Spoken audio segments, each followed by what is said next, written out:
Roots மக்களுக்கு வணக்கம். இன்னைக்கு நம்ம எந்த ஊர்ல இருக்கோம் அப்படின்னு பார்த்தீங்கன்னா, பொள்ளாச்சி பக்கத்தில் இருக்கக்கூடிய மாசாணி அம்மன் அப்படிங்கிற ஒரு கோவிலில் இருக்கும்.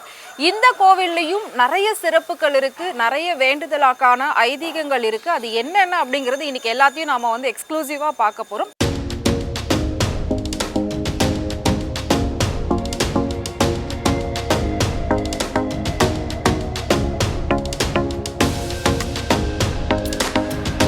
குடும்பத்தில் பில்லி சூனியம், செய்வினை, பணப்பொருள் திருட்டு, நகை திருட்டு, சொத்து பிரச்சனை, கண்டிஷ்டி கோளாறு, செய்வின கோளாறு, வீண் பழி, விதாண்ட பழி, நம்பிக்கை துரோகம், அந்த மாதிரி திருட்டு மோசடி, இந்த மாதிரி எல்லா பிரச்சனைக்கும் மிளகரைச்சி பூசுறது ஐதீகம்.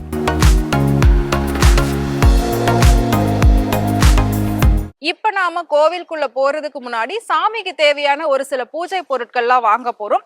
இங்க வித்தியாசமா பாத்தீங்கன்னா பூவு, பழம் இது இல்லாம காஞ்ச மிளகா நிறைய வித்துட்டு இருக்காங்க. சோ அது என்ன அப்படின்றத நாம விசாரிக்கும் போது உள்ள போயிட்டு இதை அரைச்சுதான் வேண்டுதல் பண்ணுவாங்க அப்படின்னு சொல்லியிருக்காங்க. அதை தான் இப்ப நாம வாங்கியிருக்கோம். சோ இதை வச்சு இப்ப உள்ள எல்லாரும் என்ன பண்றாங்க அப்படின்றத பார்க்கலாம். சோ அதுக்கு பின்னாடி என்னென்ன கதைகள் இருக்கு அப்படின்றதையும் நான் கேட்டு தெரிஞ்சுக்கலாம் வாங்க.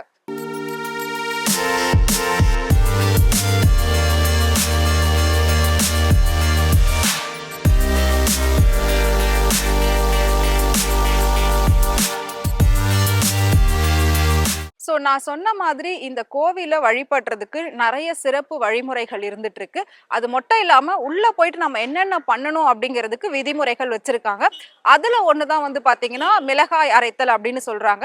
ஃபர்ஸ்ட் எதுக்காக இந்த மிளகாய் அரைக்கிறாங்க, அதுக்கான ஹிஸ்டரி என்ன அப்படிங்கறத இப்ப நான் உங்ககிட்ட ஜஸ்ட் ஷார்ட்டா சொல்லிடுறேன். என்ன அப்படின்னா, ஒரு ராஜாவுடைய பொண்ணோட பேரு சயனி. அவங்களுக்கு கல்யாணம் பண்ணியிருந்தாங்க. அவங்க கர்ப்பமா இருந்தாங்க, நிறை மாத கர்ப்பிணியா இருந்தாங்க. அப்படி இருக்கும்போது தன்னோட கணவரோட ஒரு காட்டு வழியா அவங்க ஒரு இடத்துக்கு போறதுக்காக போயிருந்தாங்க. சோ அப்படி போகும்போது பாத்தீங்கன்னா அவங்களுக்கு திடீர்னு பிரசவ வலி ஏற்படுது. பிரசவ வலி ஏற்பட்ட உடனே கூட அந்த கணவருக்கு என்ன பண்றதுன்னு புரியல. சோ பக்கத்துல யாராவது மருத்துவர்களோ இல்ல மருத்துவச்சியோ யாராவது இருக்காங்களா அப்படின்றத போய் நான் பார்த்துட்டு வந்துடுறேன், நீ இங்கேயே உட்காரு அப்படின்னு சொல்லிட்டு அந்த நிறை மாத கர்ப்பிணியை ஒரு இடத்துல உட்கார வச்சுட்டு அவர் போயிடுவாரு. அவங்க ரொம்ப வழியில துடிப்பாங்க. அவர் போயிட்டு ஊருக்குள்ள எல்லாரையும் தேடி கூட்டிட்டு வர்றதுக்குள்ள பாத்தீங்கன்னா அந்த நிறை மாத கர்ப்பிணி கிட்ட ஒரு பெரிய அரக்கன், அசுரன் அப்படின்னு சொல்லப்படக்கூடிய ஒரு பெரிய தீய சக்தி நிற்கும். சோ தீய சக்தி நின்னதுக்கு அப்புறமா அவங்கள அந்த வயித்தை கிழிக்கிறதுக்காக அவங்க போவாங்க. அப்படி போகும்போது பாத்தீங்கன்னா இவங்க திடீர்னு ஒரு பக்கத்துல மாட்டு சாணம் இருக்கும், அதுல கால் வச்சு வழுக்கி விழுந்துருவாங்க. பயந்து ரொம்ப தூரம் ஓடுவாங்க. சோ அப்படி ஓடும்போது அந்த அரக்கன் விடாமுயற்சியா அவங்கள போயிட்டு பிடிக்கிறதுக்காக ஓடிக்கிட்டே இருப்பாங்க. அப்படி அவங்க ஓடிக்கிட்டே இருக்கும்போது இவங்க விழுந்துருவாங்க. விழுந்த உடனே இவங்க காளி ரூபம் எடுக்கிறாங்க.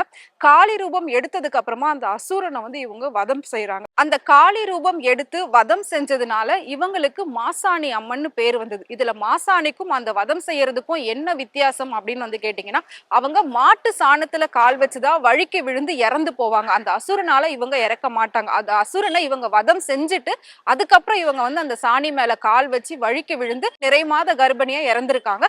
சோ அந்த சாமி தான் படுத்த மாதிரி இதுக்குள்ள இருக்கு. சோ அது மட்டும் இல்லாம அவங்க இறக்குறதுக்கு முன்னாடி ஒரு சில விஷயங்களை சொல்லிட்டு இறந்திருப்பாங்க. அப்படி இருக்கிறப்போ அந்த ஊருக்குள்ள ஏற்கனவே ஒரு ஐதீகம் இருந்தது. இந்த ஊர்ல திருமணமாகிற பெண்கள் கர்ப்பமாகவே முடியாது, கர்ப்பமானாலும் அவங்களோட குழந்தை இந்த மண்ணுல படாது அப்படின்ற மாதிரி அந்த ஊருக்குள்ள ஒரு சாபம் இருக்கும். சோ இவங்க காளி ரூபம் எடுத்து இறக்குறதுக்கு முன்னாடி இந்த சாபக்கட்டு எல்லாமே நீங்கணும், இதுக்கப்புறம் யாருக்குமே இங்க வரவங்களுக்கு எந்த ஒரு குறையும் இருக்கக்கூடாது, இந்த ஊர்ல முக்கியமா எந்த பெண்களுக்கும் குழந்தை இல்லாமலேயோ எந்த குறைகளோட இங்க பெண்கள் இருக்கக்கூடாது, எல்லாருக்கும் துணையா நான் இருப்பேன், இதே காளி அவதாரத்துல நான் இருப்பேன் அப்படின்னு சொல்லிட்டு அவங்க சொல்லிட்டு இறந்து போயிடுவாங்க. சோ அதனாலதான் இங்க கர்ப்பிணி பெண்கள் யாரா இருந்தாலும் இங்க குழந்தை வரம் வேண்டிக்கிட்டாங்க அப்படின்னா கண்டிப்பா அது நடக்கும் அப்படிங்கிறது ஒரு ஐதீகம். அதனாலதான் இவங்க மாட்டு சாணம் மேல கால் வச்சு வழுக்கி விழுந்து இறந்ததுனால மாசாணி அப்படின்னு பேர் வச்சிருக்காங்க. நான் சொன்ன மாதிரி அந்த ராஜாவோட பொண்ணு அவங்களோட பேர் சயனி. சோ மாட்டு சாணம் பிளஸ் சயனி இது ரெண்டுத்தையும் சேர்த்துதான் மாசாணி அம்மன் பேர் வச்சிருக்காங்க. இதுக்குள்ள பாத்தீங்கன்னா அந்த மிளகாய் அரைக்கிறது வழிபடுறது அப்படின்னு சொல்லுவாங்க. அந்த அம்மனுக்கு எந்த அளவுக்கு எரிச்சலான விஷயங்களை நாம மேல போட்டு வேண்டிக்கிறோமோ அந்த எரிச்சல் தாங்க முடியாம 3 மாசத்துக்குள்ள, அதாவது 90 நாட்களுக்குள்ள நம்மளோட வேண்டுதலை அவங்க நிறைவேற்றிடுவாங்களாம். நம்மளோட வேண்டுதல் நிறைவேற்ற உடனே நம்ம மறுபடியும் ஒரு எண்ணெயோ பன்னீரோ பால் அபிஷேகமோ வாங்கி கொடுத்து அந்த அம்மனை குளிர வைக்கணும் அப்படிங்கிற ஒரு ஐதீக வழிபாடு உள்ள இருக்கு. சோ இப்ப நாம அது எல்லாத்தையும் செய்ய போறோம். செஞ்சுட்டு நான் திரும்ப உங்ககிட்ட பேசுறேன்.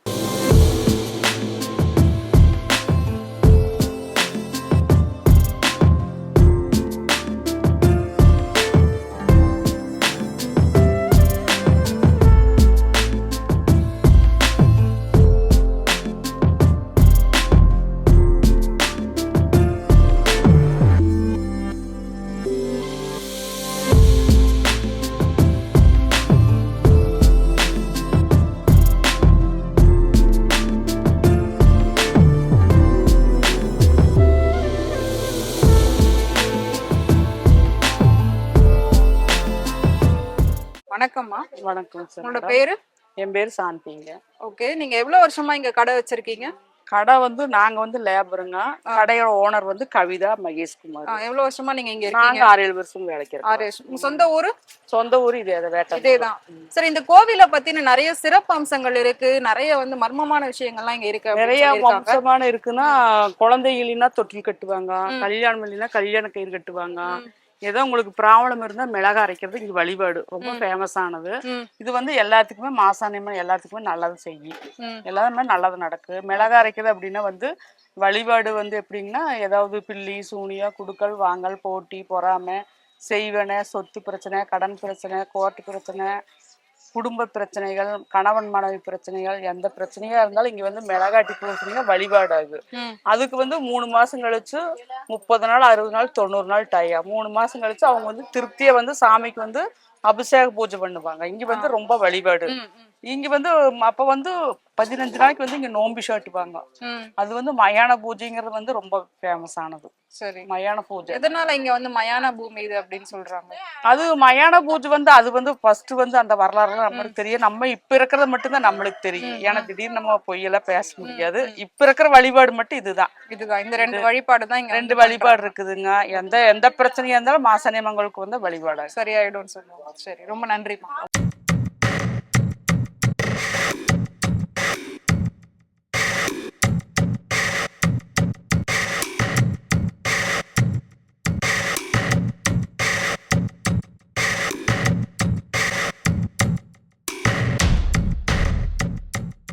ஸோ நான் வந்து அந்த மிளகாய் அரைத்தல் வழிபாடு அப்படின்னு சொன்னேன் இல்லைங்களா? ஸோ 3 மாசத்துக்கு அப்புறம் வந்து மறுபடியும் நம்ம வந்து குளிர வைக்கிற மாதிரி அபிஷேகம் பண்ணணும்னு சொல்லியிருந்தேன். ஸோ இங்க ஒரு அண்ணன் வந்திருக்காரு. 3 மாசத்துக்கு முன்னாடி வந்து அவங்க அந்த வேண்டுதலை செஞ்சிருக்காங்க. இப்ப திரும்பவும் குளிர வைக்கிறதுக்காக வந்திருக்குன்னு சொல்லியிருக்காங்க. ஸோ அவர்கிட்டயே நாம வந்து அதை பத்தி கேட்டுடலாம். வணக்கம் அண்ணா, உங்களோட பேரு? என் பேர் வேளாங்கண்ணிப்பா. எங்க இருந்து வரீங்க? கொடை ரோடு பல்லவட்டிப்பா. கொடை ரோட்ல இருந்து வரீங்க. ஓகே, கொடை ரோடு பல்லவட்டி. ஓகே, ஃபேமிலியோட வந்திருக்கீங்களா? ஆமாம்பா. ஓகே, இதுக்கு முன்னாடி இந்த கோயிலுக்கு எப்போ வந்தீங்க? இந்த 6 மாசத்துக்கு மேல வந்தோம்ப்பா. வந்து பிள்ளைக்கு சோகமில்லைன்னு வந்தோம்.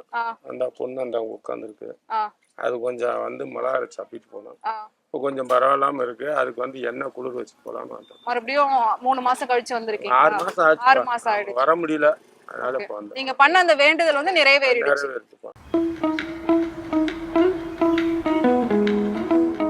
இந்த கோவில்ல எப்படி வழிபடணும், என்னென்ன பொருட்கள்லாம் வந்து வாங்கி எடுத்துட்டு போறாங்க, நீங்க நிறைய வித்தியாசமா வச்சிருக்கீங்க. ஸோ பார்க்கும்போது எனக்கு எதை வாங்குறது, என்ன பண்றது, என்ன வேண்டுதல் பண்றேன் எனக்கு புரியல. நீங்க எனக்கு வந்து எல்லாமே சொன்னீங்கன்னா கொஞ்சம் நல்லா இருக்கும். இந்த அம்மனுடைய வந்து சிறப்பு வந்துட்டு எதனா பிரச்சனை இருந்தா வந்துட்டு மிளகரைச்சு பூசுவாங்க மேடம். குடும்பத்துல வந்து பில்லி சூனியம் செய்வினை பணம்பொருள் திருட்டு நகை திருட்டு சொத்து பிரச்சனை கண்டிஸ்டி கோளாறு செய்வின கோளாறு வீண் பழி விதாண்ட பழி நம்பிக்கை துரோகம் அந்த மாதிரி திருட்டு மோசடி இந்த மாதிரி எல்லா பிரச்சனைக்கும் வந்து மிளகரைச்சு பூசுறது ஐதீகம். இந்த கோவில்ல வந்துட்டு கல்யாணம் ஆகாதவங்களுக்கு கல்யாண கயிறு கட்டுவாங்க, குழந்தை இல்லாதவங்களுக்கு தொட்டில் கட்டிட்டு போவாங்க. இந்த மாதிரி எல்லா பூஜையும் இருக்குங்க மேடம். 90 நாள் கழிச்சு வந்துட்டு சாமிக்கு வந்து குளிர்ச்சி பண்ணுவாங்க. மிளகரைச்சு பூசிட்டு போயிட்டு 90 நாள் கழிச்சு வந்துட்டு எண்ணெய் கப்பு பூஜை, எண்ணெய் பால் பன்னீர் அப்ப வாங்கி குளிர்ச்சி பண்ணிட்டு போகலாம். ஆமாங்க மேடம். மேடம் இது வந்துட்டு அம்மனுக்கு தாய்க்கும் குழந்தைக்கும் வந்துட்டு 2 மாலை வழிபாடுங்க. உள்ள வந்து கோயில்ல வந்து அம்மன் வந்துட்டு பிரசவமா இறந்திருக்கிற அம்மன் ஜோடி மாலை தான் வழிபாடு. தேங்காய் பழத்தோட வந்துட்டு திருஷ்டியோட கொடுக்கும். இந்த உப்பு மஞ்சள் வந்துட்டு குறுமிளகு வந்துட்டு அம்மனுக்கு கந்திருஷ்டிக்காண்டி நீங்க சுத்தி போட்டு போகலாம். கை கால் ஒம்பல் கந்திருஷ்டிக்கு செய்வினைக்கு வந்து நம்ம சுத்தி போட்டு போகலாம். அப்ப திருஷ்டி பொருள் வேணும்னா உள்ள நாங்க வந்து தனியா வச்சிருப்போம். அது வந்துட்டு மிளகா திருஷ்டி குழந்தை இல்லாதவங்களுக்கு வந்துட்டு அது அந்த திருஷ்டி தனியா இருக்கும். இது வந்து நீங்களா சுத்தி போட்டுக்கலாம். உப்பு மஞ்சளுக்கும் வந்து கந்திருஷ்டிக்காண்டி தாங்க மேடம். வேற எதுக்கு? பூல வந்து பூ மாலை இருக்கும், இல்லாட்டி எலுமிச்சப்பழம் தனியா மாலை, ரெண்டுத்தையும் சேர்த்து மிக்ஸ் பண்ணி. இது அம்மன் நெத்தி மாலைங்க மேடம். அம்மன் நெத்தி மாலை. அம்மனுக்கு வந்துட்டு கனியும் பூவோடு இருக்குது. ஒரு சிலர் வந்து அம்மன் அளவுக்கு நிறமாலை இருக்குது, 108 கனி மாலை இருக்குது. 108 மாலை வாங்க முடியாதவங்களுக்கு வந்துட்டு இந்த மாதிரி மாலை கொடுத்துருவோம். மிக்ஸ் பண்ணி ரெண்டும் சேர்ந்து கொடுக்கற மாதிரி. அப்படி இல்லைன்னா இது ஒரு மாலை இது ஒரு மாலை ரெண்டும் சேர்ந்த மாதிரி கொடுத்துருவோம் மேடம். இதுதான் வழிபாடு. தேங்காய் எல்லாம் உள்ள உடைப்பாங்களா? தேங்காய் வந்து வெளியே தான் உடைப்பாங்க மேடம். உள்ள வந்து உடைக்க மாட்டாங்க. மீதி உள்ள அபிஷேக பூஜை அம்மனுக்கு சேரி மாலை எல்லாமே அபிஷேக பூஜை, பால் அபிஷேகம், எண்ணெய் காப்பு பூஜை, பன்னீர் அபிஷேகம் எல்லா அபிஷேக பூஜையும் இருக்குங்க. ஓகே, சோ நீங்க வந்து எவ்வளவு வருஷமா இங்க கடை வச்சிருக்கீங்க? மேடம் இங்க வந்துட்டு நான் 6 வருஷம் 6 ஆச்சுங்க. வருஷமா வச்சிருக்கீங்க. ஒரு நாளைக்கு இங்க எவ்வளவு பக்தர்கள் வந்து போறாங்க? அது கணக்கே இருக்காதுங்க. நிறைய பேர் நிறைய பேர் வருவாங்க. லீவ் டைம்னா இன்னும் அதிகமா லீவ் டைம்னா அது சொல்லவே முடியாது. எந்த நேரம் எப்படி இருப்பாங்கன்னு சொல்லிட்டு சொல்ல முடியாது. அந்த அளவுக்கு கூட்டா வருங்க. ஒரு மாதத்துல விசேஷ நாள் அப்படின்னு வரும் இந்த அம்மனுக்கு. ஆமாங்க. எந்த மாதிரி தை நாள்? மாசம். தை மாசத்துல தை மாசத்துல வந்துட்டு எது ரொம்ப விசேஷமா இங்க தை கொண்டாடுவாங்க? மாசம் குண்டம் இறங்குறது. குண்டம் இறங்குறது. குண்டம் இறங்குறது வந்துட்டு இங்க விசேஷம் அதிகமா இருக்கும். திருவிழானா இங்க என்ன பண்ணுவாங்க? குண்டம் இறங்குறது தான் மாசாணி அம்மனுக்கு வந்துட்டு தீ காப்ப கட்டி மிதிக்கிறதா? ஆமா தீ இருக்கிறது வந்துட்டு. அது வந்து ஜனவரி மாசத்துல. ஆமாங்க மேடம்.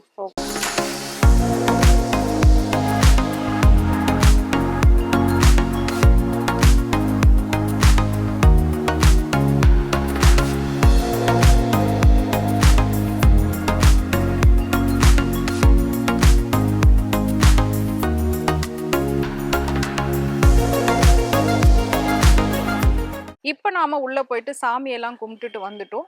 பட் உள்ள வந்து எடுக்கவே கூடாது அப்படின்னு ரொம்ப ரெஸ்ட்ரிக்டா சொல்லிட்டாங்க. நான் சொன்ன மாதிரி அந்த மிளகாய் அரைத்தல் அப்படிங்கிற ஒரு வழிபாடு உள்ள இருக்கு. ஸோ அது மட்டும் தான் அப்படின்னு நான் நினைச்சேன். ஆனா அப்படி கிடையாது. உள்ள வந்து 2 விதமான வேண்டுதல்களை செய்யறாங்க. ஒண்ணு வந்து இந்த மிளகாய் அரைத்தல் அப்படின்றத நான் உங்ககிட்ட ஆல்ரெடி சொல்லியிருந்தேன். இன்னொன்னு என்ன அப்படின்னு பாத்தீங்கன்னா, ஒரு பேப்பர்ல வந்து லெட்டர் பேடு மாதிரி இருக்கு. வேண்டுதல் சீட்டுன்னே அதுல எழுதி இருக்கு. ஸோ அந்த பேப்பரை வாங்கி நாம வந்துட்டு நம்மளுக்கு என்ன கஷ்டம் இருக்கோ அது எல்லாத்தையும் உட்கார்ந்து எல்லாருமே எழுதுறாங்க. எழுதி அதுக்கப்புறம் அதை மடிச்சு உண்டியல்ல போடுறாங்க. அப்படி போடுறது மூலயமா வந்து அந்த சாமி அதே மாதிரி 3 மாசத்துக்குள்ள அந்த நம்ம என்ன எழுதி இருக்கோமோ அதை வந்து சரி பண்ணிடுவாங்க அப்படின்றதுமே இங்க இன்னொரு ஒரு ஐதீகமா நம்பப்படுது. ஸோ இந்த கோவிலுக்கு வந்து பாத்தீங்கன்னா 2 முறையில வேண்டுதல்கள் வச்சு பண்றாங்க. ஒண்ணு மிளகாய் அரைத்தல், இன்னொன்னு வந்து அந்த வேண்டுதல் சீட்டு. இதுல வந்து நாங்க பண்ணது மிளகாய் அரைத்தல் வந்து பண்ணியிருந்தோம். அது மட்டும் இல்லாம ஸோ டீம் எல்லாருமே நாங்க உள்ள போயிருந்தோம். ஆனா சாமி தரிசனத்துக்கு மட்டும்தான் எல்லாரையும் அலோ பண்ணாங்க. பட் அந்த வேண்டுதல் செய்யறது அப்படிங்கிறது யாரு பண்றோமோ அவங்க மட்டும்தான் உள்ள போகணும் அப்படின்னு ரொம்ப ரெஸ்ட்ரிக்டா சொல்லிட்டாங்க. ஸோ உள்ள போயிட்டு எங்களால வந்து எதையும் பெருசா அவங்களுக்கு வந்து கவர் பண்ணி காட்ட முடியல. அவ்வளோ விஷயங்கள் இந்த கோவில் பின்னாடி இருக்கு.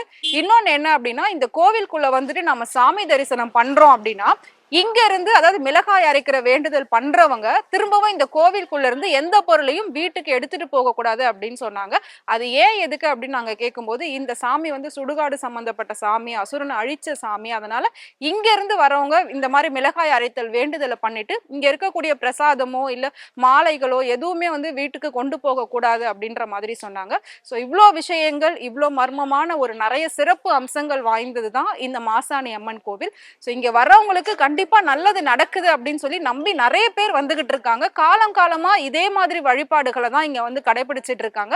ஸோ நீங்களும் வந்து உங்களோட கஷ்டம் தீரணும் அப்படின்னு நினைச்சீங்கன்னா கண்டிப்பா குடும்பத்தோட வந்து இந்த அம்மனை வந்து தரிசிக்கலாம். ஸோ உங்களுக்காகவே எக்ஸ்க்ளூசிவா ஒரு சில விஷயங்களை நாங்க பண்ணியிருக்கோம். ஸோ பார்த்து நீங்களும் என்ஜாய் பண்ணுங்க.